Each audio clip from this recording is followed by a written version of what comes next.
నమస్తే, welcome to 99 TV. Rescue operation పేరిట America చేసిందేంటి, అక్కడ జరిగిందేంటి? రెస్క్యూ ఆపరేషన్ కోసం వెళ్ళిన జెట్ని కూల్చేసిన తర్వాత అమెరికా ముఖం ఎక్కడ పెట్టుకుంటుంది? అసలు దీనికి ప్రియాంబుల్ ఏంటి? ఇంతకుముందు 2-3 ఎపిసోడ్స్లో మనం మాట్లాడుకున్నాం.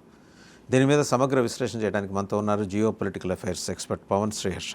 నమస్తే పవన్ శ్రీహర్ష గారు. నమస్తే అండి. 2-3 రోజుల క్రితం మాట్లాడుకున్నాం. కరెక్ట్. అమెరికా ఖచ్చితంగా దిగుతుంది. అయితే మీరు there could be a possibility అన్నారు. అంటే ఎటువైపు దిగచ్చు? ఖుజస్థాన్ వైపు అని. బట్ ఖుజస్థాన్ బ్యాక్ సైడ్ దిగింది. అంటే ఆపరేషన్ కాన్సన్ట్రేట్ చేసింది ఇస్ఫహాన్ మీదే జెట్స్ని పంపించే ప్రయత్నం చేసింది. దాన్ని కూల్చేశారు వీళ్ళు. కూల్చేసిన తర్వాత వాళ్ళ మిలిటరీ టాప్ కమాండర్స్ ఒక ఆయన ట్వీట్ కూడా చేశాడు. సో అమెరికా తన ప్రయత్నం విరమించలేదు, అంతేనా? మనం ఒక్కసారండి ఏం జరిగింది అనేది మనం సింపుల్గా మాట్లాడుకున్నట్టయితే 2 F-15 ఫైటర్ జెట్స్లో ఉన్న పైలట్స్ వాళ్ళు అక్కడ సర్కిల్ చేస్తూ ఉంటే ఇరానియన్ వాళ్ళు కూల్చేశారు. సోల్జర్స్ ఎనిమీ లైన్లో ఉన్నారు కాబట్టి యుఎస్ ఆపరేషన్ చేసింది and they have successfully rescued. ఈ ప్రయత్నంలో ఏమైందంటే కొన్ని ఫైటర్ జెట్స్ కానివ్వండి, వాళ్ళ కొన్ని చాపర్స్ కానివ్వండి, లేకపోతే కొన్ని ట్రాన్స్పోర్ట్ ఎయిర్ క్రాఫ్ట్ వీళ్ళు కొన్ని కూల్చారంటున్నారు. లేదు మేమే బ్లాస్ట్ చేసాము, శత్రువుల చేతికి పడకూడదని చెప్పి అని అంటుంది యుఎస్. సో క్లుప్తంగా ఇది యుఎస్ ఇస్తున్న పిక్చర్. అయితే ఈ వీళ్ళు చెప్తున్న ఈ స్టోరీలో ఫ్లాస్ మాట్లాడే ముందర ఇరాన్ నుంచి మనకి చాలా ఆసక్తికరమైన కామెంట్ ఒకటి వచ్చింది. పెజెష్కియాన్ అధ్యక్షుడు అయిన తర్వాత వీళ్ళు ఎనర్జీ ఆప్టిమైజేషన్ అనే ఒక మినిస్ట్రీని వీళ్ళు అంటే మినిస్ట్రీ కాదు, అది ఒక బోర్డుని వీళ్ళు స్థాపించారు. ఎందుకంటే మనకు తెలిసింది ఇరాన్లో న్యూక్లియర్వి కూడా ఉన్నాయి కాబట్టి వాటిని కూడా ఒక రకంగా మానిటర్ చేస్తూ ఉండే ఒక బోర్డుని వీళ్ళు ఫామ్ చేశారు. ఆ బోర్డు, సారీ ఫర్ ఇంటరప్షన్, మీరే కంటిన్యూ చేయండి. కానీ అసలు పెజెస్టియన్కి అన్ని అధికారాలు ఉన్నాయి ముందర బోర్డు ఫామ్ చేయాలి, అది నా బేసిక్ క్వశ్చన్ ఇది. బట్ పెజెష్కియాన్ స్థాపించాడు అంటే మొదలు పెట్టాడు. సో పెజెష్కియాన్కి చెప్పారు, మేబీ ఖమినే చెప్పుండొచ్చు, లేకపోతే నేషనల్ సెక్యూరిటీ వాళ్ళు చెప్పుండొచ్చు, ఐఆర్జీసీ చెప్పుండొచ్చు, whoever maybe. So basically ఆ బోర్డ్ నుంచి ఒక ఇంపార్టెంట్ హయార్కీలో ఒక అతను, ఐ థింక్ వైస్ చైర్మన్ ఎవరో, పేరు చాలా కష్టం అందుకని నేను పలకలేకపోతున్నాను, అతను ఒక ట్వీట్ చేశాడు, యుఎస్ది ఇది ఒక విఫలయత్నం, వీళ్ళు ఏదైతే సర్చ్ ఆపరేషన్ అని అంటున్నారో అది నిజానికి సర్చ్ ఆపరేషన్ కాదు, నిజం ఏంటో మేము తొందరలోనే చెప్తాము అని చెప్పి అతను అన్నాడు. సో అంటే ఏంటి, యుఎస్ చెప్తున్న కదే అది నిజం కాదు అని. It was not a rescue operation అని. సో ఇస్ఫహాన్లో రెస్క్యూ ఆపరేషన్ చేయకపోతే ఇంకా వాళ్ళు ఏం చేసే అవకాశం ఉంది? ఇస్ఫహాన్లో ఒక ఏం ఉందో మనకు తెలిసిందే, న్యూక్లియర్ ప్లాంట్ ఉంది, అక్కడ హై ఎన్రిచ్డ్ యురేనియం ఉంది. మరి ఆ హై ఎన్రిచ్డ్ యురేనియం కోసమే వీళ్ళు గ్రౌండ్ ట్రూప్స్ దిగారా మనకు తెలీదు. ఎందుకంటే నేను మీకు గతంలోనే చెప్పాను, మొన్న మీరు మాట్లాడినట్టుగా ఆ ఖుజస్థాన్ ఏదైతే ఉందో అది చాలా నేరో ఇరాక్ బార్డర్, దాని పక్కనే కువైట్ వస్తుంది. ఇన్ఫ్యాక్ట్ ఈ ఫైటర్ జెట్ కూలిన తర్వాత చేస్తున్న సార్టీస్లో అది ఎక్కడుంది అని, ఇంకో చేస్తున్న సార్టీస్ టైంలో ఒక ఫైటర్ జెట్ని మళ్ళీ వీళ్ళు అటాక్ చేశారు. అయితే అది అక్కడ కూలకుండా అది కువైట్లో కూలేలా చేసుకున్నారు, సో దట్ ఫైటర్ సేఫ్గా ఇజెక్ట్ అయ్యేలా. అంటే మనకి ఖుజస్థాన్కి కువైట్కి ఎంత తక్కువ డిస్టెన్స్ ఉందో అర్థమవుతుంది. అయితే ఈ ఖుజస్థాన్కి దానికి పక్కనే ఉన్న కోహ్లీగుయే బోయర్ అహ్మద్ ప్రావిన్స్లో తరచూ యుఎస్ సార్టీలు చేస్తూ వచ్చింది. ఇదేంటంటే పర్షియన్ గల్ఫ్కి వస్తుంది అనమాట, కోస్టల్ రీజన్ కైండ్ ఆఫ్ విన్యాసాలు అనుకోవచ్చు. Correct, yes. ఈ చాలా చాలా మీకు అప్పుడు కూడా చెప్పాను, చాలా లోవర్ ఎండ్లో వచ్చి చేశారు, అంటే ఎనిమీ రేడార్కి తగిలేలా చేస్తూ వచ్చారని కవించడం. ఎస్. అండ్ ఇది ఖుజస్థాన్కి బ్యాక్ సైడ్ వస్తుంది, back side in the sense కొంచెం అప్పర్ ఎండ్లో వస్తుంది ఇస్ఫహాన్. అంటే ఇలా టోపోగ్రఫికల్గా చెప్పాలంటే ఖుజస్థాన్ దాన్ని ఆనుకొని ఎత్తైన పర్వత శ్రేణులు, ఆ వెనకాల ఇస్ఫహాన్ ఉంటుంది. సో బేసికల్లీ ఏంటంటే మేబీ ఈ ఫైటర్ జెట్స్ ఏవైతే కూలాయో వీళ్ళు గ్రౌండ్ ఇన్వేషన్కి అనుగుణంగా ఉండేలా వీళ్ళు ఏమన్నా ప్లానింగ్ స్ట్రాటజీలో, అంటే రికానిసెన్స్ కానివ్వండి, ఇన్ఫర్మేషన్ గ్యాదరింగ్ ఏమైనా చేస్తూ ఉండే టైంలో జరిగిందా మనకి అనుమానం వస్తుంది. ఎందుకంటే వీళ్ళు చెప్తున్న కథలోనే చాలా ఫ్లాస్ ఉన్నాయండి. నెంబర్ 1, వీళ్ళు ఏదైతే soldiers, with all due respect any American soldiers, వీళ్ళు చెప్తున్నది ఏంటంటే సోల్జర్ ఇజెక్ట్ అయినప్పుడు అతని యాంకిల్కి దెబ్బ తగిలిందని అన్నారు. యాంకిల్కి దెబ్బ తగిలిన అతను అంత ఎత్తైన కొండ దగ్గరికి వెళ్ళడం అసాధ్యం, ఇంపాసిబుల్. సుమారు 2 కిలోమీటర్లు మడమకి అసలు ముందర కాలు అడుగు పడదు. కరెక్ట్. సో అతను అంత ఎత్తైన మేబీ కొండకి అంటే ఎలా ఆయన వెళ్ళాడు? బాగా ట్రైన్ అయి ఉంటాడేమో, కఠిన శిక్షణ తీసుకుని. ఎంత కఠిన శిక్షణ తీసుకున్నా, ఎందుకంటే అక్కడ ప్రో ఇరానియన్ ఫోర్సెస్ కూడా ఉంటాయి. మనం చూసుకున్నట్టయితే లోకల్ ట్రైబ్స్ వాళ్ళు గన్స్ పట్టుకుని, కత్తులు చాలా పట్టుకుని వీడియోస్ కూడా చూసాం. మేము పట్టుకుంటాం అని అన్నారు. సో వాళ్ళు ఎవ్వరికి దొరకకుండా అయితే అంత దెబ్బ తగిలింది. ఎందుకు అనుకోవాల్సి ఎందుకంటే ఇరాన్ ప్రకటన చేస్తుంది కాబట్టి వాళ్ళ టెలివిజన్ ఆ పర్టికులర్ రీజన్ లో, అవును, మీకు ఎవరైనా దొరికితే మాకు అప్పచెప్పండి, మీకు పైసలు ఇస్తామని చెప్పి. కరెక్ట్. అండ్ వాళ్ళు ఏమన్నారంటే అతని మీద దాడి చేయకంటారు. దాడి చేయకుండా మరి మెసేజ్ ఇచ్చారా, ఉసిగొలిపారో ఇంకా అది ఎవరికి అర్థం కావట్లేదు. ఓపెన్ ఫర్ ఇంటర్ప్రిటేషన్ అది. సో అంత యాంకిల్ కి దెబ్బ తగిలిన అతను అంత కొండ మీదకి ఎలా వెళ్ళాడు అనేది మొదటి ప్రశ్న. రెండో ప్రశ్న ఏంటంటే, ఇస్ఫహాన్ లో ఒక ఎయిర్ బేస్ ఉంది, అది ఆపరేషనల్లో లేదు అని చెప్పి అమెరికా అంటోంది. మేము ఆ బేస్లో మా ఫైటర్ జెట్స్ని ఏవైతే వచ్చాయో మేము అక్కడ ల్యాండ్ చేసామని అంటారు. వీళ్ళు దాన్ని FRAP కింద మార్చుకున్నారు. మిలిటరీ భాషలో ఇదేంటంటే forward refuelling and aerial plant.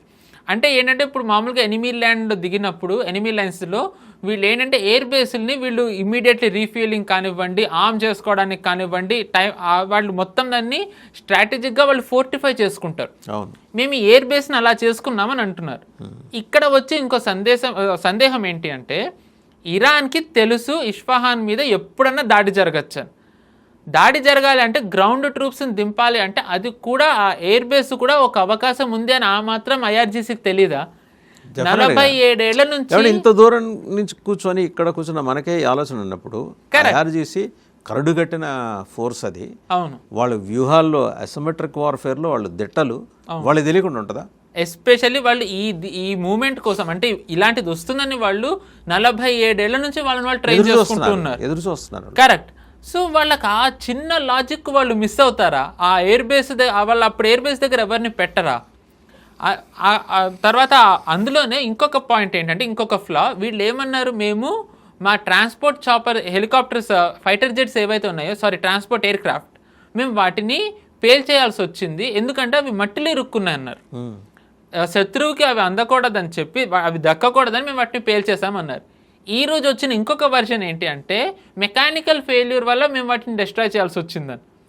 Mechanical ఫెయిల్యూరా, మట్టిలో ఇరుక్కుందా?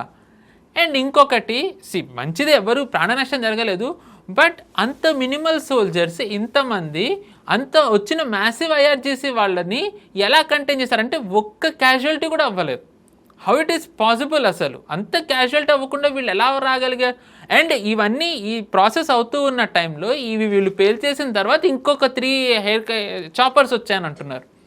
అంటే IRGC వాళ్ళు ఆ మాత్రం ప్రిపేర్డ్ అయ్యలేరా? ఇన్ని ఫైటర్ జెట్స్ కూలుస్తున్నారు, వాళ్ళు ఎంతో దూరంలో ఉన్న ఇజ్రాయెల్ మీద దాడి చేస్తున్నారు, ఆల్మోస్ట్ వెస్ట్ ఏషియాలో ఉన్న ఎకానమీ అన్ని బ్యాక్ బోన్స్ మొత్తం వీళ్ళు వీక్ చేస్తున్న వాళ్ళు, అక్కడ ల్యాండ్ అయిన US వాళ్ళని వీళ్ళు కంటైన్ చేయలేకపోయారా? సో ఈ స్టోరీలో చాలా ఫ్లాస్ కనిపిస్తున్నాయి. అంటే సంథింగ్ ఇంకేదో జరిగింది, వీళ్ళకి బయట పెట్టట్లేదు. మనం చూసుకున్నట్టయితే ట్రంప్ ట్వీట్స్లో చాలా ఫ్రస్ట్రేషన్ కనిపిస్తుంది. ఎస్పెషల్లీ మనం కొన్ని ఇక్కడ మీడియాలో మాట్లాడకూడదు కెమెరా ముందు.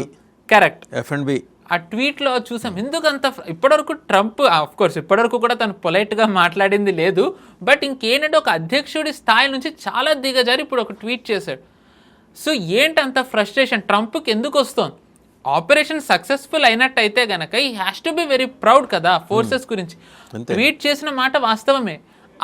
అక్కడ ఉండి ఎదుర్కొని ఈ ప్రాసెస్ని అంతా కూడా ఓవర్కమ్ చేసి ఆ కొండ మీదకి వెళ్ళిన సోల్జర్ పేరు మనకి ఇప్పటికీ తెలియదు ఎవరు, ఏ ఫోర్సెస్ నుంచి వీళ్ళు డిప్లాయ్ చేశారో, అక్కడికి వెళ్ళారో మనకి దాని గురించి సమాచారం లేదు. అంటే ఇదంతా కూడా ఒక సీక్రెసీలో మెయింటైన్ చేస్తున్నారు. ఎందుకు? ఆయన ఒక్కరే కాదు, ఆయనతో పాటు ఇంకొక ఆయన ఉన్నారు. చాపర్ అంటారా, ఎయిర్ క్రాఫ్ట్ అంటారా, ఫైటర్ ఎయిర్ క్రాఫ్ట్లో గైడెన్స్ కోసం, టెక్నికల్ గైడెన్స్ కోసం ఒక ఆఫీసర్ ఉన్నారు. He went missing. ఆయన గురించి మాట్లాడలేదు. కరెక్ట్. సో మనం చూసుకున్నట్టయితే దీంట్లో చాలా ఫ్లాస్ ఉన్నాయి, చాలా సీక్రెసీ ఉంది, ఆర్ మేబీ చాలా అంబిగ్విటీ ఉంది. వీళ్ళు చెప్తున్నది ఒకటి, మేబీ జరుగుతున్నది ఇంకొకటి. అంటే ఒక అవకాశం ఏముంది అంటే, మేబీ ఇంతమంది వచ్చింది ఆ సోల్జర్స్ని కాపాడడానికి అయ్యి ఉండకపోవచ్చు. రైట్.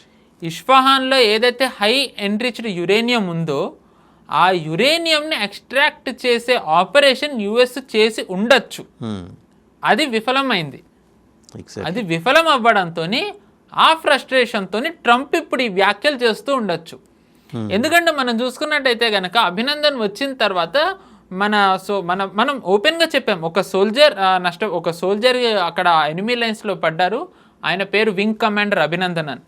ఇజ్రాయెల్ కూడా ఇలాగ చాలాసార్లు లెబనన్లో ఇరుక్కున్నా లేకపోతే హమాస్లో ఇరుక్కున్నా వాళ్ళు సైనికుల పేర్లు చెప్తారు, కానీ యుఎస్ చెప్పటం లేదు. ఎందుకు చెప్పటం లేదు? ఎందుకు అంత ఫ్రస్ట్రేషన్? అండ్ ఇరాన్ వాళ్ళు ఓపెన్గా అన్నారు, ఐఆర్జీసీ వాళ్ళు నిన్న, ఇది ఒక ఫెయిల్డ్ ఆపరేషన్ అని. ఫెయిల్డ్ ఆపరేషన్ అంటే రెస్క్యూ మాత్రమే కాదా? మరి అలాంటప్పుడు ఇరాన్ కూడా ఎందుకు చెప్పట్లేదు వీళ్ళు చేసింది రెస్క్యూ ఆపరేషన్ కాదు, ఇస్ఫహాన్లో ఎన్రిచ్డ్ యురేనియం కోసం వీళ్ళు వచ్చారు, వీ హ్యావ్ కంటైన్డ్ దెమ్ అని ఎందుకు చెప్పటం లేదు? ఇరాన్ కూడా చెప్పటం లేదు. సో రెండు వైపుల నుంచి కూడా చాలా అంబిగ్విటీ ఉంది. అంటే మనకి తెలిసింది కొంతే, సో రాబోయే టైంలో మనకి ఇంకా తెలియచ్చు. మేబీ ట్రంప్ ఇంకొన్ని గంటల్లో ఆయన ప్రెస్ మీట్ పెడతారు అని అంటున్నారు.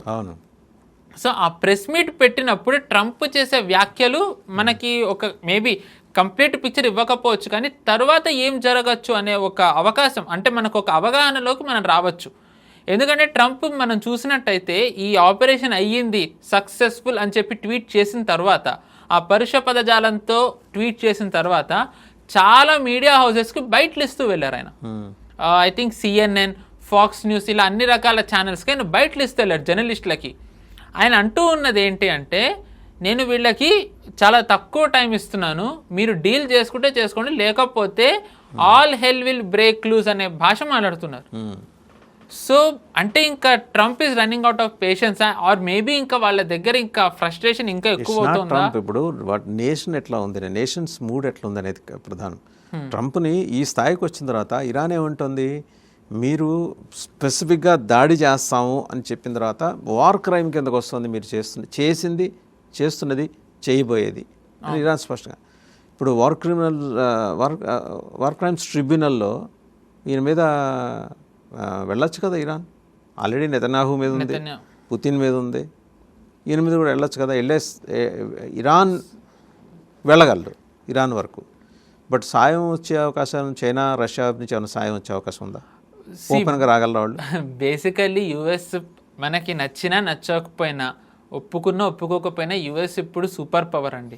ఒప్పుకుంటారు, దాంట్లో ఎవరికి ఏం డిస్ప్యూట్ లేదు. యుఎస్ విధానాల మీద వ్యతిరేకత ఉంది, కానీ సూపర్ పవర్ అనే విషయంలో ఎవరికి అలాంటి dispute. Correct. So they have the clout. ఇప్పుడు మనం చూసుకున్నట్టయితే నెతన్యాహు మీద కూడా మీరు అన్నారు వార్ క్రైమ్ ది ట్రిబ్యునల్లో నడుస్తున్నాయి ఇవి అని. బట్ ఇజ్రాయెల్కి ఏ దేశం నుంచి ఆగలేదు అంటిల్ అండ్ అన్లెస్ వాళ్ళు ఆపితే తప్ప. ఇజ్రాయెల్ ఇప్పుడు ఫ్రాన్స్ నుంచి తీసుకోమని అంది, ఎందుకంటే దీన్ని ఫ్రాన్స్ కండెమ్ చేస్తుంది కాబట్టి. కొన్ని దేశాల నుంచి వీళ్ళు తీసుకోము అన్నారు, అండ్ కొన్ని దేశాలు ఇవ్వమన్నాయి తప్ప మేజర్ దేశాలు ఏవైతే మనం చూసుకున్నట్టయితే యూరోప్లో కానివ్వండి, అమెరికాలో కానివ్వండి, బేసికలీ యుఎస్ allies ఎవరైతే ఉన్నారో వీళ్ళెవ్వరూ కూడా ఇప్పటికి ఇజ్రాయెల్ని వీళ్ళు ఐసోలేట్ చేయలే. ఎందుకంటే Israel is the most strongest partner for US. So దీన్ని బట్టి యుఎస్ది క్లౌట్ ఇంకా ఇప్పటికీ ఎంత మేబీ డిమినిషింగ్లో వస్తూ ఉండొచ్చు, ఆ కాలమే సమాధానం చెప్పాలి. బట్ ప్రస్తుతం అయితే గనక ట్రంప్ మీద అంత తీసుకునే అవకాశం ఉందా అంటే లేదు. ఎందుకంటే ట్రంప్ మొన్న మనం చూసాం శనివారం ఆయన బ్రిడ్జ్ని కూల్చేశారు. లిస్ట్ ఇచ్చింది, 8 బ్రిడ్జ్ల లిస్ట్ ఇచ్చింది. అవును, కరెక్ట్. గల్ఫ్ నేషన్స్ అండ్ కువైట్లో ఇప్పుడు ఆల్రెడీ వీళ్ళు కూడా ఇరాన్ రిటాలియేషన్ మొదలెట్టింది. సో బేసికల్లీ చూసుకున్నట్టయితే ట్రంప్ ఇలాంటివి ఎప్పుడనే చేశారు. ఇన్ఫ్యాక్ట్ ఇది యుఎస్ ప్రెసిడెంట్లుగా ఎవరైతే యుద్ధాలకు వెళ్తారో వాళ్ళు they never follow any rules. మనం బుష్ చూసుకుంటే ఆఫ్ఘనిస్తాన్లోకి వెళ్ళింది క్రైమే, ఇరాన్లోకి వెళ్ళింది క్రైమే. ద ఓన్లీ డిఫరెన్స్ ఏంటంటే వీళ్ళు ఏమంటారంటే బుష్ కాంగ్రెస్ అప్రూవల్ తీసుకున్నారు, వెపన్స్ ఆఫ్ మాస్ డిస్ట్రక్షన్ ఉందని యుఎన్కి వెళ్ళారని. But that doesn't mean you can go and bombard any nation like that కదండి. ఇన్ఫ్యాక్ట్ ఒబామా చూసుకుంటే సిరియాలో చేసినవి తర్వాత బయటకు వచ్చాయి, జనాలు ఉన్నారు అని తెలిసినా వాళ్ళు చాలా చోట్ల బాంబింగ్ చేసేసారు. But since US super power కాబట్టి యుఎస్ని ఎవరు ప్రశ్నించినా సరే యుఎస్ దగ్గర లెవరేజ్ ఉంటుంది టు మేక్ షూర్ ఆ ఇష్యూ మళ్ళీ ఆ దేశం ఎత్తకుండా ఉండేలా ఏర్పాటు ఉంటుంది. మనం ఒకసారి మళ్ళీ ఇక్కడికే వద్దామండి, ఇస్ఫహాన్ దగ్గరికి వద్దాం. So as you rightly side వాళ్ళ కాన్సన్ట్రేషను ఆ యురేనియం డిపాజిట్స్ ఉన్న దగ్గరే, ఉన్నట్టుగా భావిస్తున్న దగ్గర, ఉన్నాయో లేదో ఎవరికి తెలియదు, ఉన్నాయని ఇరాన్ చెప్పుకుంది కాబట్టి దాన్ని బేస్ చేసుకుని వీళ్ళు దాడులు చేస్తున్నారు కాబట్టి మనం కూడా కాసేపు అక్కడే ఉన్నాయనుకుందాం. అక్కడ మేజర్ పార్ట్ ఉంది. పెరిఫెరల్గా it was damaged. Isfahan was damaged last year on 12th of June. కానీ ఇంకా లోపల ఉన్నాయని బట్ టు ఎలిసిట్ దాట్ మనకు వస్తున్న రిపోర్ట్స్ ఎన్విరాన్మెంటలిస్టులు సైంటిస్టులు చెప్తుంది ఏంటంటే ఎంత జాగ్రత్తగా మీరు ఏది బ్రహ్మాండమైన ఈ సూట్స్ అవన్నీ వేసుకొని మెడికేటెడ్ అవన్నీ వేసుకొని తీసినా సరే తీసుకెళ్ళటానికి వెళ్ళే సైన్యమో లేకపోతే సైంటిఫిక్ ఆఫీసర్సో వాళ్ళ ఎముకలు మొత్తం కరిగిపోతాయట లోపల. అంత ప్రమాదానికి వాళ్ళ సైన్యాన్ని దాదాపు 6,000 మందిని పంపిస్తున్నారు ట్రూప్స్ని. పంపిస్తున్న ట్రంప్ ఏ రకంగా మరి ప్రపంచానికి మార్గదర్శి అండి? సో ట్రంప్ మార్గదర్శి కాదు నెంబర్ 1. సో ట్రంప్ మామూలుగా చూసుకున్నట్టయితే ట్రంప్ ముందర వరకు ఎవరైతే అధ్యక్షులుగా ఉన్నారో వాళ్ళకి అది ఉండేది, we will lead, we will command, we will guide అని. Trump basically opposite. Trump isolationist అని అంటుంటాడు, అంటే నాకు ఏ దేశంతో సంబంధం లేదని. బట్ ట్రంప్ది మెయిన్ ఉద్దేశం ఏంటి అంటే ప్రతి దేశం నేను చెప్పినట్టే వినాలి. ఎందుకు వినాలి? సూపర్ పవర్, అగ్రరాజ్యం. ఎందుకంటే తను ఆల్రెడీ చూపించాడు వెనిజువేలాలో ఏం చేశాడు. ఈరోజు గ్రీన్లాండ్ మీద చేస్తున్న ఏ యూరోపియన్ దేశము ఖండించలేని పరిస్థితిలో ఉంది. అండ్ ట్రంప్ ఇప్పుడు ఇరాన్ మీద చేస్తున్నది నిజానికి క్రైమ్. మనం చూసుకున్నట్టయితే గతంలో భారత్లోకి కానివ్వండి, ఆఫ్రికాలోకి కానివ్వండి, లేకపోతే సౌత్ అమెరికాలోకి యూరోపియన్ దేశాలు ఎలా అయితే వెళ్ళాయో, ఆక్రమించుకున్నాయో మనం కొలోనియలిజం అంటాం. ట్రంప్ బేసికల్లీ ఇప్పుడు కొలోనియల్ రూలర్ అయిపోయాడు అలా. ఇన్ఫ్యాక్ట్ బ్రిటిషర్స్, దాని తర్వాత డచ్, దాని తర్వాత పోర్చుగీస్, స్పానిష్, వీళ్ళందరినీ కలిపితే ఇప్పుడు ట్రంప్ అయ్యాడు. ఎందుకంటే మనం గతంలో కూడా దీని గురించి చర్చించుకున్నాం, గ్రేటర్ నార్త్ అమెరికా పీటెక్స్ అయితే అనడం. సో బేసికల్లీ ఏంటంటే ట్రంప్ది ఎక్స్పాన్షనిస్ట్ మైండ్ సెట్. అంటే ఏంటంటే నేను గ్రేటెస్ట్, ఎగ్జాక్ట్లీ. బేసికల్లీ గతంలో అంటే బైడెన్ వరకు ఎవరైతే ఉన్నారో వాళ్ళు వసాల్స్ కింద పెట్టుకున్నారు. అంటే ఏంటి అంటే నేను నా న్యూక్లియర్ అంబ్రెల్లా ప్రొటెక్షన్లో ఈ దేశాలు ఉంటాయి, వాళ్ళు నేను చెప్పినట్టు అలా వింటారు, ఫైన్. ఎప్పుడు కూడా వీళ్ళు ఒక పరిధి దాటి వాళ్ళ వేరే అంతర్గత విషయాల్లోకి వెళ్ళలేదు అండ్ వాళ్ళు బహిరంగంగా అవమానించలేదు. కానీ ట్రంప్ ఏంటంటే వీటన్నిటిని చెరిపేసి బహిరంగంగా మాట్లాడతాడు. ఫ్రాన్స్ ప్రెసిడెంట్ మ్యాక్రాన్ వైఫ్ గురించి అభ్యంతరకరంగా మాట్లాడతాడు. అండ్ కెనడా ప్రైమ్ మినిస్టర్ని మాట్లాడతాడు. ఎవరిని వదిలి ఏమి తోచకపోతే పక్కనున్న ఎగ్జిట్ని కూడా తిడతాడు, నీ వల్లే యుద్ధం అని చెప్పేసి. ఇన్ఫ్యాక్ట్ చెప్పాలంటే మనం చూసుకున్నాం, ఐ థింక్ 3-4 రోజుల క్రితం సౌదీ క్రౌన్ ప్రిన్స్ MBS గురించి చాలా ఎంత పరుష పదజాలం మాట్లాడారు. నిజానికి అంత అన్నా సరే సౌదీ నుంచి రిటాలియేషన్ లేని పరిస్థితి. రోజు సౌదీ కూడా ఏమనటం లేదు. UAE ఏమంటుంది?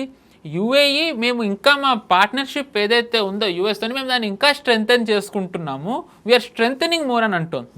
అంటే బేసికల్లీ ఇప్పుడు US హెజమోని అంటే ట్రంప్ వచ్చిన తర్వాత either you are with me or against me, అంతే, మధ్యలో లైన్ ఇంకా ఏమీ లేదు. దానికి బెస్ట్ ఎగ్జాంపుల్ ఏంటంటే UAEదే మనం తీసుకున్నట్టయితే 2 విషయాలు ఉన్నాయి UAEలో. నెంబర్ 1, మామూలుగా మనం ఇప్పుడు ఎలా అయితే రఫేల్ కోసం డీల్ది మనము ఫ్రాన్స్తో చర్చిస్తున్నామో అలాగే UAE కూడా చర్చిస్తోంది. UAE మొన్న ప్రకటించింది ఏంటంటే మేము రఫేల్కి మేము ఏమీ ఫండింగ్ చెయ్యము, రఫేల్తో ఉన్న ఒప్పందాలు మేము ఫ్రాన్స్ రద్దు చేసుకుంటున్నామని. టైమింగ్ చూసుకున్నట్టయితే USకి ఫ్రాన్స్కి గొడవలు వచ్చిన టైంలోనే UAE ఇది రద్దు చేసుకుంది. సరే సోర్స్ కోడ్ ఇవ్వకపోవడం వల్ల అంటున్నారు, అది ఇంకొకటి. బట్ UAEకి ఆల్టర్నేటివ్ ఏముంది? ఇంకా UAE ఒకవేళ ఫ్రెంచ్ ఎయిర్ క్రాఫ్ట్ తీసుకోకపోతే ఫ్రెంచ్ ఎయిర్ క్రాఫ్ట్కి ధీటుగా ఉన్నది ఇంకా కేవలం ఒక దేశం, US. సో US మిలిటరీది ఇప్పుడు ఒక రకంగా మళ్ళీ వాళ్ళ మిలిటరీ బిజినెస్ని స్ట్రెంథెన్ చేసుకోవడానికి ఇప్పుడు వీళ్ళు UAE చేసుకుంటున్నారు. దీనికి ఇంకొక రుజువు ఏంటంటే మనకి దీనికంటే ముందర UAE ఒక అమెరికన్ కంపెనీ నుంచి డ్రోన్స్ తీసుకుంటుంది. ఎందుకంటే మనం వార్తలు చూస్తున్నాం, ఒకవేళ ఫుల్ ఫ్లెష్డ్ వార్ మొదలైనట్టయితే UAE కూడా ఫ్రంట్ ఫుట్లోనే అంటే ఇప్పటివరకు డిఫెన్సివ్లో ఉన్నది కాస్త అఫెన్సివ్లోకి వెళ్ళాలనుకుంటుందని. సో UAE కూడా దానికి సన్నద్ధం అవుతుందన్న వార్తలు వస్తున్నాయి. ఇందులో భాగంగానే ఒక అమెరికన్ కంపెనీ నుంచి UAE డ్రోన్స్ తీసుకుంటోంది, నెగోషియేషన్ జరుగుతుందని వచ్చాయి వార్తలు. ఇంకా మనం కొంచెం లోతుగా వెళ్ళినట్టయితే ఆ డ్రోన్ కంపెనీకి ప్రైమరీ ఇన్వెస్టర్ ఎవరు అంటే ట్రంప్ కొడుకే. ఊహించిందే, ట్రంప్ కొడుకే. ఆవు కదా, ఆవు వ్యాసం అన్నీ వచ్చి ఆవు దగ్గర ఆగినట్టే. ట్రంప్కి రిలేటెడ్గా ఏది ముట్టుకున్నా ట్రంప్ కొడుకో, ట్రంప్ అల్లుడో, లేకపోతే ట్రంప్ వ్యాపార రియల్ ఎస్టేట్ భాగస్వామో, వీళ్ళ ముగ్గురే ఉంటారు. వాళ్ళ కుటుంబము, వాళ్ళ మిత్రుల వ్యాపార ప్రయోజనాల కోసం చేస్తున్న యుద్ధం అది, అమెరికా కోసం చేస్తున్న యుద్ధం కాదు, తేలిపోయింది. అంటే బేసికల్లీ అమెరికాది అంటే ట్రంప్ది ఇక్కడ ఏంటంటే బేసికల్లీ అంటే ట్రంప్ ఎంత చేసినా వెనక ఒక లాబీ ఉంటుంది. కొంతమంది దాన్ని డీప్ స్టేట్ అంటారు. సో ఇక్కడ బేసికలీ ట్రంప్ది ఏంటంటే మ్యూచువల్ బెనిఫిట్ అవుతుంది. సో ఆ లాబీ ఎవరైతే ట్రంప్ని బ్యాకింగ్ చేస్తున్నారో వాళ్ళకి కావాల్సింది వస్తూనే ట్రంప్ దీంట్లో ప్రాఫిట్ తీసుకుంటున్నాడు. అదే వాళ్ళ ప్రయోజనాలు, ట్రంప్ ప్రయోజనాలు, ఇద్దరు ప్రయోజనాలు నెరవేరుతున్నాయి. కరెక్ట్. సో ఇప్పుడు మనం చూసుకున్నట్టయితే ఇప్పుడు ఈ డిఫెన్స్ ఇది వెస్ట్ ఏషియాలో వాళ్ళకి లాభాలు తీసుకొచ్చి దాని మీద GST ఏం తీసుకుంటున్నాడు ఒక రకంగా చెప్పాలంటే. కరెక్ట్. సో ఇక్కడ మ్యూచువల్ బెనిఫిట్ ఏమవుతుంది, ఆ US ట్రంప్ బ్యాక్ చేస్తున్న లాబీ ఏదైతే ఉందో వాళ్ళు అంతర్జాతీయంగా చైనాని నిలువరించే ప్రయత్నం చేస్తున్నారు, దానికి ట్రంప్ ఉపయోగపడుతున్నారు. ఈ ఎక్స్పాన్షనిజం ఏదైతే ఉందో మనం దీన్ని ఎక్స్పాన్షనిజం అంటాం, మనం దీన్ని క్రూయల్ అంటాం, మనం దీన్ని బార్బెరిక్ అంటాం. కానీ ట్రంప్ ఓటర్లు ఏమంటారు, he's the hero, he's the greatest president అని అంటారు. సో ట్రంప్కి అది కావాలి. మనం గతంలో చూసాం, గత ఏడాది అంతా ట్రంప్ నోబెల్ ప్రైజ్ అంటూ వచ్చారు. ఎప్పుడైతే ఇంకా నోబెల్ ప్రైజ్ రాదు అని తెలిసిందో ట్రంప్ మాటలు మారిపోయి ఇంక అప్పటి నుంచి ఇమ్మీడియట్లీ చూసాం. వెనిజువేలాది అయింది, వెనిజువేలాది అయిన వెంటనే ఇప్పుడు గ్రీన్లాండ్ది మాట్లాడుతున్నారు. గ్రీన్లాండ్ది మాట్లాడుతున్న టైంలో క్యూబాలో ప్రొటెస్టులు మొదలయ్యాయి. క్యూబాలో ప్రొటెస్టులు మొదలవుతున్న టైంలోనే ఇరాన్ది కూడా జరిగింది. ఇరాన్ది జరిగే కంటే ముందరే మెక్సికోలో గ్యాంగ్ వార్ల ద్వారా గ్యాంగ్లన్నింటినీ సమాప్తి చేశారు ఆయన. ఈక్వెడార్లో అటాకులు చేసింది US. సో బేసికల్లీ ఏంటి అంటే ట్రంప్ ఒక రకంగా ఆయన ఏదైతే మీరు అన్నట్టుగా ఆయన సంస్థలు ఏవైతే ఉన్నాయో, ఆయన వ్యాపారాలు ఏవైతే ఉన్నాయో వాటికి లాభం తెస్తూ ఆయనని బ్యాకింగ్ చేసే US సంస్థలు లాబీలకి బ్యాకింగ్ తెస్తూ వాళ్ళని బలపరుస్తూ అంతర్జాతీయంగా చైనా ప్రభావాన్ని తగ్గిస్తూ దానికి అడ్డం వస్తే ఏ దేశమైనా సరే విచక్షణ లేకుండా ఏదైనా సరే సామధాన భేద దండోపాయాలు ఉపయోగించి వాటిని తమ వశం చేసుకోవాలి అనేది ప్రస్తుతం US ఆలోచన. క్లుప్తంగా చెప్పాలంటే US ఇది more worse and more barbaric than Dutch, Portuguese, Spanish, French and Britishers. ఇది ప్రస్తుతం ట్రంప్ చేస్తుంది. సో ఐ థింక్ ఈ ప్రెస్ మీట్ ఈరోజు ఏదైతే పెట్టబోతున్నారో ఆయన ఇంకొన్ని గంటల్లో రాబోతుంది. ఆ ప్రెస్ మీట్ తర్వాత I think we can expect massive attacks on Iran. Okay, but Iran ఖాళీగా కూర్చుండదని మీరు అనుకుంటున్నారా? ఖచ్చితంగా ఉండదు. బేసికల్లీ ఇందాక మనం అనుకున్నట్టుగానే 47 ఏళ్ల నుంచి ఇరాన్ దీనికోసం ఎదురు చూసేది. ఇన్ సెన్స్ వాళ్ళకి తెలిసి ఇలాంటి రోజు ఒకటి వస్తుందని. So they are prepared. Basically Iran ఏంటంటే it will not go down without a fight అండి. ఒకవేళ బేసికలీ ట్రంప్ బొంబార్డ్ చేసేసిన, ఇప్పుడు దీనికి మనం ఒక ఉదాహరణ ఏం చెప్పచ్చు అంటే ఇరాక్ చెప్పచ్చు. ఇరాక్లోకి US ఫోర్సెస్ దిగినప్పుడు సద్దాం హుస్సేన్ వెంటనే వాళ్ళు బొంబార్డ్ చేసేసారు మ్యాసివ్గా. బొంబార్డ్ చేసిన తర్వాత సద్దాం హుస్సేన్కి ఎవరైతే స్పెషల్గా ఆయనని మొత్తం ప్రొటెక్షన్ ఇస్తూ వచ్చారో వీళ్ళు ఆ సోల్జర్స్ని వదిలేశారు. ఆ సోల్జర్స్కి ఎంప్లాయ్మెంట్ది ఏమీ ఇవ్వలేదు వీళ్ళు. అప్పటికే ఇరాక్ ఎకానమీ దెబ్బతిద్ది వీళ్ళు ఆయిల్ని కంట్రోల్లోకి తెచ్చేసుకున్నారు. సో ఇలా అన్ఎంప్లాయ్మెంట్ పెరుగుతూ ఉండడం వల్ల that was how ISIS was created by US. So basically weapons of mass destruction అనేది వంక పెట్టుకుని అక్కడికి వెళ్ళి ఇరాక్ ఆయిల్ని వాళ్ళ చేతుల్లోకి తెచ్చుకుని ISISని క్రియేట్ చేశారు. ఆ ISISని క్రియేట్ చేయడం వల్ల వాళ్ళు సిరియాలోకి కూడా స్ప్రెడ్ అయ్యి సిరియాలో ఇరాన్ని ఇంకా రష్యా బ్యాకింగ్ చేస్తున్న బషర్ అల్ అసద్ గవర్నమెంట్ ఏదైతే ఉందో దాన్ని కూలగొట్టి వీళ్ళు ఒక టెర్రరిస్ట్ అయిన జొలానీని కూర్చోపెట్టడం వల్ల వెస్ట్ ఏషియా రీజన్ మొత్తంలోనూ ఇరాన్ ప్రభావం తగ్గింది. దాని ద్వారా రష్యా ప్రభావం తగ్గింది. దాని ద్వారా చైనా బలహీనపడింది. ఏదైతే ఇప్పుడు లాస్ట్ బాస్టియన్ ఉందో ఇరాన్, ఇది కనుక మనం ఒకవేళ గుప్పెట్లోకి తెచ్చుకున్నట్లయితే మొత్తం వెస్ట్ ఏషియా మన ఆధీనంలోనే ఉంటుంది అనేది US ఆలోచన. వెస్ట్ ఏషియాతో ఆగదుగా దురాక్రమణ, సెంట్రల్ ఏషియా, సౌత్ ఏషియా దాకా వస్తుంది. కరెక్ట్. రేపు పొద్దున మనం కూడా విక్టిమ్స్ అవుతాం. 100% ఆల్రెడీ వాళ్ళు మనల్ని ఒక ఫ్యూచర్ కాంపిటీటర్గా చూడడం మొదలుపెట్టారు. ఎందుకంటే మనం చూసుకున్నట్టయితే ఆపరేషన్ సింధూర్ ముందర వరకు కూడా US అధ్యక్షులు, US మినిస్ట్రీస్, US అధినేతలు మాట్లాడిన వ్యాఖ్యలు ఒక రకంగా ఉంటే ఆపరేషన్ సింధూర్ తర్వాత నుంచి మన గురించి చేస్తున్న వ్యాఖ్యలు మరో రకంగా ఉన్నాయి. ఇటీవల మనం చూసాం ఒక US అఫీషియల్స్ ఇక్కడ ఒక కాన్క్లేవ్కి వచ్చి చైనా విషయంలో చేసిన మిస్టేక్ మేము భారత్ విషయంలో చెయ్యం అని అన్నారు. అంటే చైనాకి ఎదుగుదలకి మేము సహాయం చేశాము, భారత్కి చెయ్యమని. అంటే జయశంకర్ గారు అదే అన్నారు, భారత్ ఎదుగుదల US మీద ఆధారపడి లేదని. అంటే ఇక్కడ ఏంటి దాని తర్వాత చూసాం, ఒకవేళ పాకిస్తాన్ మీదకి గనక భారత్ యుద్ధానికి వెళ్తే అన్కండిషనల్ సపోర్ట్ US నుంచి ఉంటుందని మీరు అనుకోకండి అని. ఖచ్చితంగా ఉండదనే విషయం మీద మనకి అవగాహన ఉంది. కరెక్ట్, ఖచ్చితంగా ఉండదని. భారత్ ఎవరి మీద బ్యాక్ అవ్వదు.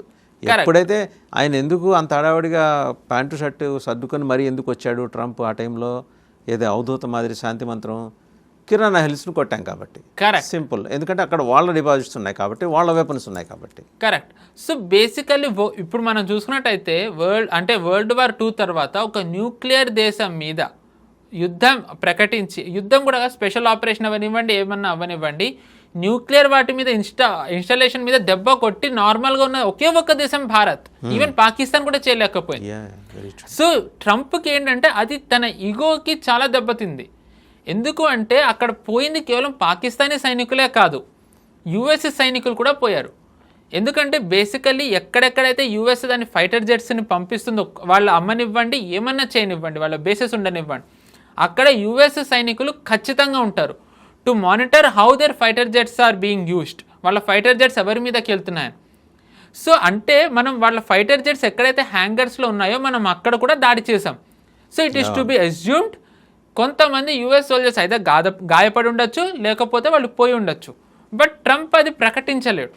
సో ట్రంప్కి దెబ్బ తగిలింది అంటే తను చెప్పుకోలేడు. సో దానివల్లే ట్రంప్ ఇప్పటికీ మనం చూసినట్టయితే మేము యుఎస్ ఆపాము, మేము భారత్ది పాకిస్తాన్ యుద్ధం ఆపాము, అందుకే మేము భారత్ని తరచూ తక్కువ చేసి మాట్లాడుతూ ఉన్నది అందుకే. ఎందుకంటే ఏదైతే తను చెప్పలేడో ఆ అక్కస్సుని భారత్ని దూషిస్తూ తను బయట అక్కస్సు వెళ్ళగక్కుతున్నాడు ట్రంప్. సో మీరు అన్నట్టుగా ఒక్కసారి ఇరాన్ గనక ఇంకా మరి ఏమవుతుందో చూడాలి. ఇరాన్లో రెజ్యూమ్ చేంజ్ అయినా ఏమైనా దాని తరువాత ఖచ్చితంగా ట్రంప్ వచ్చేది చైనా ఇంకా భారత్ మీదకే. సో మనం ఇంకా యుఎస్ మన ఆలై అని ప్రభుత్వాలు ఎన్నన్నా సరే, యుఎస్ ఎలా అయితే మనల్ని చూసే దృక్పథం మారిందో భారతీయులు కూడా యుఎస్ని చూసే దృక్పథం మార్చుకోవాలి. యుఎస్ మనల్ని ఎలా అయితే చూస్తుందో మనం కూడా వాళ్ళని అలాగే చూడాలి. ప్రభుత్వం అన్నీ చెప్పలేదు, వాళ్ళకు కొన్ని కంపల్షన్స్ ఉంటాయి. But it is for us to be understood that US is no more and ally for us. Right, thank you Pavan Srish garu. Thank you అండి, నమస్తే. సో చూసాం కదా, అంటే ఒక విచిత్రమైన వాదనని ట్రంప్ తెర మీద తీసుకొచ్చాడు ఇంతకుముందు, ఇప్పుడు కూడా తీసుకురాబోతున్నాడు. మరి కొద్ది గంటల్లో ఆయన ఏదో ప్రెస్ మీట్ పెట్టబోతున్నారు. సరే, ఇవాళ పెడతారు రేపు పెడతారు అనే విషయం పక్కన పెడితే, ఒక బీభత్సమైన యుద్ధకాండ అయితే ఆయన చేయబోతున్నాడు ఇరాన్ మీద. ఆల్రెడీ మేము గెలిచేసామని చెప్పుకుంటున్న ఆయన ఇలా 48 గంటలు గడువు ఇవ్వటం, మంగళవారాలు గడువు ఇవ్వటం, ఇవన్నీ చూస్తుంటే ఏంటంటే ప్రపంచంలో అమెరికా పలసనైపోతుంది. ఆ చైర్లో కూర్చున్న అధ్యక్షులు, ఇంతకుముందు ప్రెసిడెంట్స్ ఎంత గొప్పటి విజ్ఞత ప్రదర్శించారో మనకి తెలుసు. టిల్ ద రీసెంట్ పాస్ట్ ట్రంప్కు ముందున్న జో బైడెన్ కూడా ఆయన భిన్నమైన వ్యక్తి ఏం కాదు, బట్ ఇలాంటి అగ్రెషన్ లేదు. ఆయనది ఒక తరహా. వాడు అంతకుముందు ఒక 30 ఏళ్ళ క్రితం కనుక చూస్తే ప్రెసిడెంట్స్ ఎట్లా ఉండేవాళ్ళు అండ్ వైట్ హౌస్ ఎలా ఉండేది, వాళ్ళు అరాచకం చేసినా మర్యాదగా ఉండేది. ఈ అరాచకం మర్యాద పూర్తిగా విడిచేసిన అరాచకం ఇది. కనీసం ప్రత్యర్థి దేశాల పట్ల పాటించాల్సిన సంయమనం ఉంటుంది. వాటిని శత్రు దేశాలను అనలేం, ప్రత్యర్థి దేశాలను సంయమనం ఉంటుంది. మిత్ర దేశాల పట్ల కూడా ఆయన అదే రకమైన ధోరణి. నోటికి ఎంత వస్తే అంత మాట్లాడటం. ఇరాన్ బేఫిటింగ్ రిప్లై ఇచ్చిందని అంటున్నారు. But at the end of the day Trump గమనించాల్సింది ఏంటంటే, వాళ్ళందరూ ఆరోపిస్తున్నట్టు వాళ్ళ జోక్ ఏంటో ఆరోపించి బయటకు వెళ్ళాడు. ఇజ్రాయెల్ లాబీ నిన్ను నడిపిస్తోందని. నడిపించడం కాదు, అసలు ఆయన చుట్టూ ఉన్నదే ఇజ్రాయెల్ లాబీ, ఇంక్లూడింగ్ ఆయన అనే అనుమానం కూడా వస్తుంది. ఎందుకంటే ఆయన చేసే వ్యాపారాలు కానీ, ఆయన కొడుకు అల్లుడు చేసే వ్యాపారాలు కానీ, అండ్ ఆయన రియల్ ఎస్టేట్ భాగస్వామి నేరుగా వచ్చి చర్చల్లో కూర్చోవటం కానీ, ఇవన్నీ చూస్తుంటే అక్కడ అడ్మినిస్ట్రేషన్ ఉందా, వైట్ హౌస్ అడ్మినిస్ట్రేషన్ ఉందా, లేకపోతే ట్రూత్ సోషల్ మీడియా ఉన్న పనిచేస్తుందా ప్రపంచంలో అని అనుమానం వస్తుంది. ఏదేమైనా దీనికి ముగింపు అయితే ట్రంప్ పలకాలని అనుకోవటం లేదు. పలకటానికి ఎవరు వస్తారో వేచి చూడాలి.